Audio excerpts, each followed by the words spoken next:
Balandirigini TV, vous allez en direct à na Palais du Peuple. To effectuer descente oyo pona ko laksabino en image lo lenge obsèque. Il y a cardinal Mosengo ndenge ezali koleka. Alors tous allons libanda awa, tous allons koleka causer la arrivée. Il y a mokonzi mboka po ete tokota lo lenge tokota ensemble na ye pour to laksabino en image ndenge nyonso ezali koleka. Alors restez branchés et suivez en image.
Mboka Balandirigini TV, en attendant l'arrivée à Mokonzi Mboka, nous ça la micro balader pour recueillir quelques propos afin que tu conserver le Bolanda.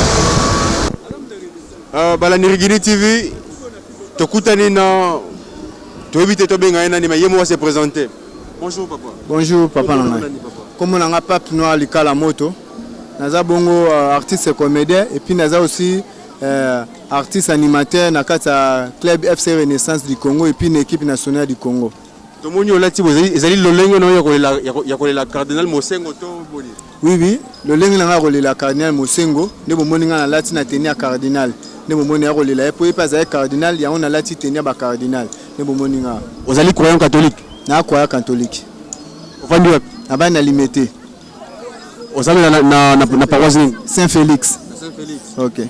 Nini oyo koyikolo bana bato bazali kolanda biso. Bo bato ba olanda biso ning na olobaka ka to retenir maloba papa na biso Mosengo atikeli biso to telema contre la médiocrité, to za lisanga, to za bomoko, to boya babe, to boya ba mobulu et puis na koloba yango wana. Merci beaucoup. OK, merci. Bonjour monsieur. Bonjour. On vous appelle comment? Je suis M. Aristote Moussem. Monsieur Aristote Moussem. Alors, vous êtes venu participer ou assister aux obsèques du cardinal Laurent Mosengo. Dites-nous un peu, quels sont les souvenirs que vous gardez Mosengo? Bon, en tout cas, ce qui est vrai, c'est que j'ai beaucoup de souvenirs de la part du cardinal, notre archevêque de Kinshasa, Laurent Mosengo Passigna. Premièrement, c'était un chrétien dévoué dans sa foi. Ça, c'est la première des choses que je pouvais évoquer comme un souvenir. Parce que tout au long de sa vie, il a octroyé pour la population. Nous l'avons vu au four et au moulin, comment il défendait la population. Là où se trouvait l'intérêt de la population, c'est là où il se trouvait. Alors généralement, même à l'église, vous allez sentir que c'est quelqu'un qui a une certaine spiritualité très élevée. Et ses interventions lors des catéchèses, même lors des différentes messes, nous les sentions quelqu'un qui est non seulement chevronné sur le plan scientifique, mais aussi sur le plan théologique et spirituel. Voilà. Nous avons remarqué l'absence de partis politiques. Dites-nous un peu, pourquoi cette absence? Non, mais ce n'est que normal. Comment on peut... Parce qu'ici, il ne s'agit pas d'une manifestation politique ou encore je peux dire, n'importe quelle manifestation. Mais plutôt, c'est juste un obsèque. Un obsèque qui essaye de rendre un peu hommage à quelqu'un qui a eu peut-être à servir non seulement l'Église, mais aussi à servir le pays. Si nous devons avoir les partis politiques, nous savons que c'est de l'habitude, d'ailleurs c'est la mauvaise, d'avoir toujours des drapeaux des partis politiques. Des fois, à un certain moment, il faut que nous puissions nous élaguer cela dans nos têtes pour que, d'une manière ou d'une autre, dans certaines circonstances, que nous puissions être unis et que nous puissions enlever à nous les sentiments partisans, entre autres appartenant à telle ou telle autre obédience ou à tel autre parti politique. Et ici, pour moi, c'est d'abord l'Église. Or, l'Église, il n'y a pas de parti dans l'Église. Quelle différence faites-vous entre chrétiens catholiques et chrétiens de l'Église de Réveil? Non, d'abord, ce qui est important, c'est que nous tous, nous sommes d'abord chrétiens. Ça, c'est le point commun que nous ne pouvons pas en discuter même. Et être chrétien catholique, chrétien Réveil ou encore adventiste, protestant, c'est juste un problème de doctrine. Mais en réalité, nous tous, toutes ces différentes doctrines se fondent sur le christianisme. Et c'est ça ce qui est important. Donc nous tous, par le fait que nous croyons à Jésus-Christ comme Dieu et Sauveur, c'est ça ce qui est important. Alors, que les uns prennent pour doctrine, par exemple, telle ou telle autre pratique, et d'autres peut-être se disent non, pour nous préférons ceci ou cela, ça ce ne sont que des accessoires. Mais ce qui est important, c'est parce que nous sommes d'abord tous chrétiens. C'est ça le point commun. Merci beaucoup pour votre temps. Merci beaucoup. Merci. Bonjour papa. Bonjour. Comment nani? Comment nanga Sébastien Zeketa. Sébastien Zeketa. Ok. Yebisa biso papa Sébastien Zeketa. Souvenir nini ya malamu oyo gardé pour na cardinal Mosengo. Bon, cardinal Mosengo azali d'abord évêque na apesi posa na ba évêque mususu baba na koloba c'est la vérité. Baba ngate bazala toujours au milieu et pour la justice. Yamoutuya Izali, voilà, il faisait l'équilibre. Tant que les politiciens bazali kosala makambo yo Izali ou ça peut plaider. Il n'y a que lui qui venait en appui quand il parlait et le peuple se retrouvait. Là, il y avait un équilibre. Mundenge basala sous makambo ya mabema ya mingi ezalite. Parce que lui, à tout moment, il était là pour intervenir. Évidemment, ezalaki ko salisa gouvernement yemoko po asala mabe mingi te pe go salisa population pe sa bango elikia que ya solo mokolo moko tokozala na justice ya malamu. Je pense maintenant c'est comme toyoki na homélie ya cardinal Ambongo alors bien que ceux qui bolingi que bo salila makambo Mosengo alobaki esengeli bo salisa ba population donc population zomana pasi bosala makasi pote maemosengo na biso lingi bosala yango ya solo bolela malamu esengeli bosala oyo ye alobaki tozala na sembo tozala te batoyo ya bakubimikitisa. Azali ko représenter nini pour l'église catholique? Donc c'est un symbole, c'est un symbole, c'est un exemple que d'autres qui viendront, ezala nzambi, ezala évêque, ezala donc qui n'est pas peur. Donc balobaka ka sembo yango wana nde ekobongisa ecclesia pe mboka. Donc c'est un symbole. Merci papa. Je vous en prie. Bonjour Rolambo. Ouais, bonjour. Comment on a? Je me présente au nom de sa père marié, le secrétaire général de Léopard de la SAP, 2 fois Paris. Tomonio yawa na matanga ya na obsèque ya cardinal Mosengo au frappé makasi vous allez le longue na ya kolela ito ndengene. Ouais, bana kin bana braza mais journaliste ba jetikala na foi na sepeli no lati bien. Je dois ba saper to le la cardinal na bilamba. Boyebi bien c'est à l'époque na Zaïre, so fongoli RTNC. Ba fongola mo ba no bima na ba télé wana so tali bilamba, j'espère que vous comprenez. Ouais ça ba opposite. Ça 3 pièces ba ODRT. Présence na ngai na matanga oyo ya ba cardinal Mosengo. To ekolela papa kana bilamba. Na secrétaire général à Léopard de la SAP batindi ngai na représenter équipe nationale quoi. Souvenir nini ozali na yango pour na cardinal Mosengo? Ana ba souvenir belé. Cardinal Mosengo a icône ya ba cardinal du monde. Après ça fierté biso bana Congo to perdre cardinal munene oyo sala mama na tableau na bezaka mokonzi ya 4 pays. A beta conférence nationale souveraine. A memango bien kamango bien tina suka. Donc souvenir na nga wana. En tout cas bossa pena bien quoi. Sala pena boulot pena bien. Cardinal Mosengo souvenir na nga eza ya conférence nationale souveraine après aza donc il est pas corrompre en tout cas il ça passe aza ko représenter nini pour la nation na biso aza ko représenter la paix et non la haine quoi donc wana penel wa liboso ya ngwana yalinga NT totiko sala biloko na yo ouais bana kini bana boisa to le la cardinal Mosengo cardinal Mosengo que son âme se repose en paix.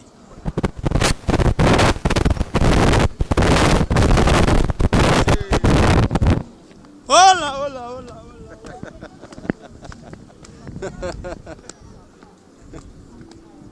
Mais journaliste, mais caméraman a filmé. Babi pour filmer le rôle ailleurs au bango. Ah, les notes. Oh, Shadrach Kamanda. Pour filmer le rôle ailleurs au bango. Ta, on t'a filmé les meilleurs journalistes, on a mon costume à croiser. Ouais, Christian Longala, on a raisonné papa Fachi. On a raisonné papa Sassou. On a minute tous les journalistes. Christian Longala. Akata Mandef, Boga. Atika Mandef, Boga. Christian Longala. Oh là, oh là. Président René, bonjour. Bonjour papa. Tomonio outi na bobsek ya Laurent Mosengo. Yebisa biso eleki boni na katikuna. Bon, obsèque et Malamu, vous savez, cardinal, c'est un homme de Dieu. Ce sont les activités ecclésiastiques. Bokundamia Moto Zalaki numéro 1, il y a l'église catholique du Congo. Bien que à Seda qui place pour Akomaki Mukolo, na place il y a cardinal, bien sûr. Totikal na tata cardinal Mususu. Alors il y a âge et Poussanaki, Akoufi et Zangonganaye, Yango Monaki, présence à chef de l'État, na homologue naye ya Congo Brazzaville. C'est pour cela Kimi Ezalaki parce que garde républicaine a assuré sécurité. Souvenir ni yamalamu oyo gardé pour na cardinal Mosengo.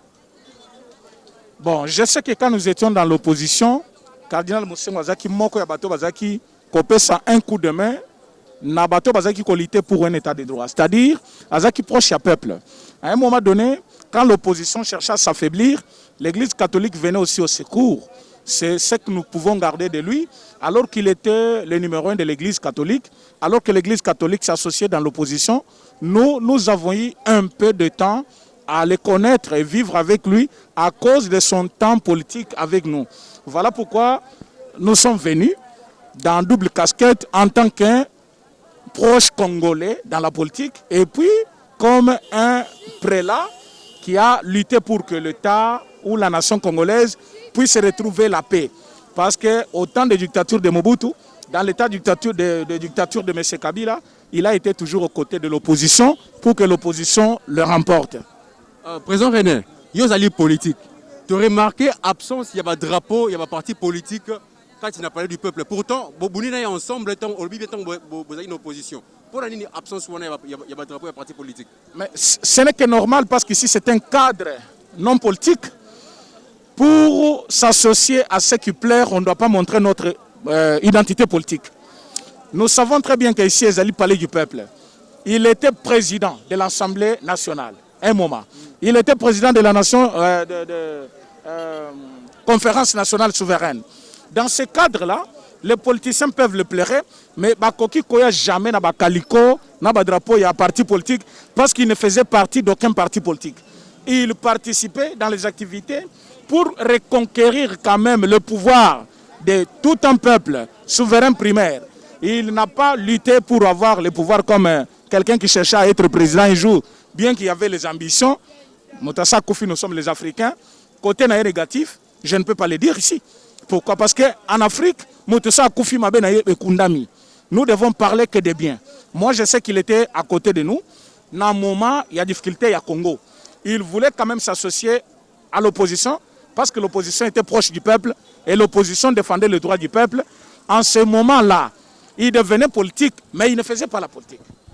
Il venait au secours des politiciens. Alors, Tokoki Koya jamais awa, n'a pas drapeau, il n'y a pas parti politique nabiso. C'est comme si tu allais attribuer un parti Mokoboy. Azana parti te. Ba parti nyon sezali ba parti naye, surtout que Azala qui une église au milieu du village, c'est comme ça. Merci beaucoup, président René, pour notre temps. Merci beaucoup. Ouais. Merci. Merci. Bonjour, papa. Bonjour. Comment on a bien papa? Comment on a Paul Ebuka? Papa Paul Ebuka, tu as dit que tu as matangele kindengeni. Il est kitoko, il est kitoko. Il est kitoko. Souvenir ni oyo garder pour na cardinal na social na mboko na biso. Liboso penza surtout ebate. Cardinal na bomoye akoki solo penza akoki soma koima boko bosa misato na kata bomo na ye. Bomo ko kati ya kata ecclesia bo cardinal na kata l'état passé mokonzi pa kambaki solo penza conférence nationale pour mboka ye ze solo nkumu. Donc makomo sosala ki ango ezali malamu pa la kisano sana na bolingo bonene na bosembo pote lokuma moto tambola kata moki malamu.